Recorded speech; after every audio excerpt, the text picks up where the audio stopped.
Hi, I'm Blake. For my storytelling lesson, I chose Where the Wild Things Are.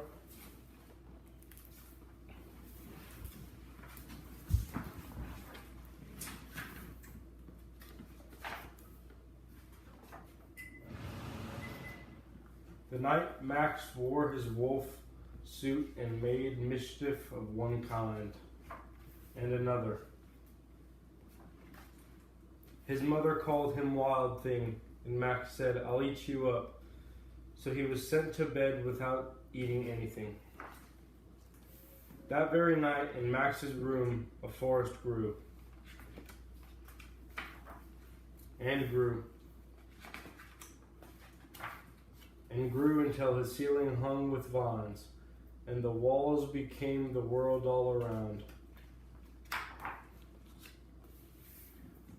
And an ocean tumbled by with a private boat for Max, and he sailed off through night and day.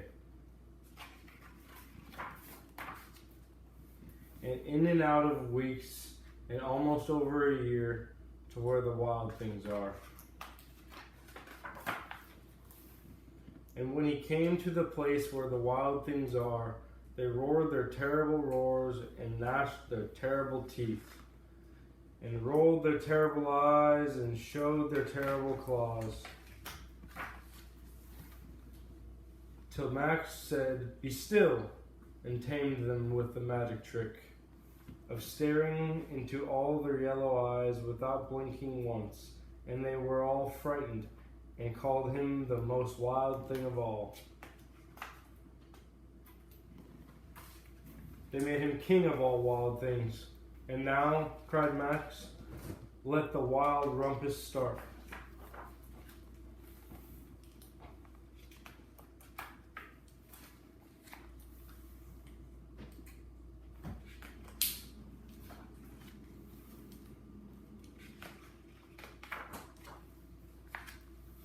"Now stop," Max said, and sent the wild things off to bed without their supper.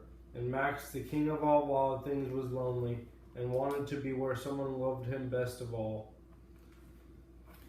Then all around, from far away across the world, he smelled good things to eat.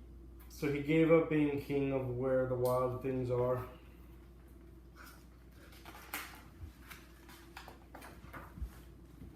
But the wild things cried, "Oh, please don't go. We'll eat you up. We love you so." And Max said no. The wild things roared their terrible roars and gnashed their terrible teeth and rolled their terrible eyes and showed their terrible claws. But Max stepped into his private boat and waved goodbye.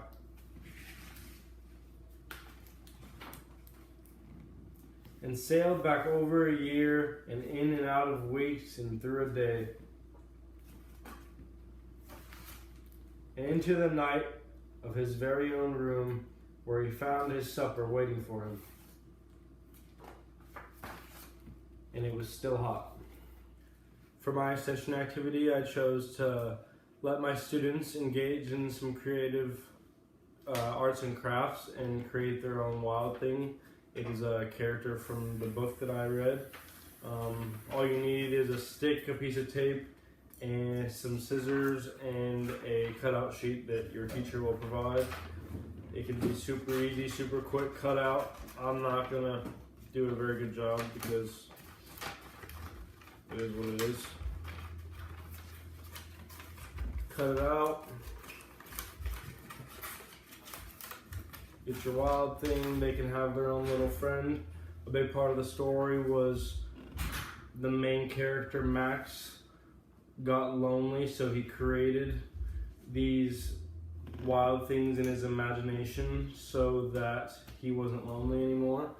And that's what I would like to do for these students, to relieve their anxious feelings on their first day in the first week of school.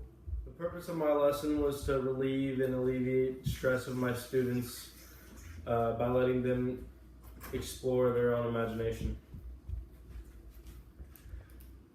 My story and how I portrayed it relates to the visual arts learning standards in many ways. The visual arts learning standards for kindergarten is to engage in exploration and imaginative play with materials and I think I did a pretty good job of doing that. My grade level was kindergarten. I chose kindergarten because that was an influential year for me, and that's when I was introduced to this book. So I would just like to pass it on and to these new kindergartners and this new generation of younglings. The elements of art that I used were music and visual arts. This assignment has taught me how to go out of my comfort zone in many different ways and how to approach challenges from different angles. I can use this skill in my future teaching career. This is an awesome book, and I am glad that I got to share it with you guys.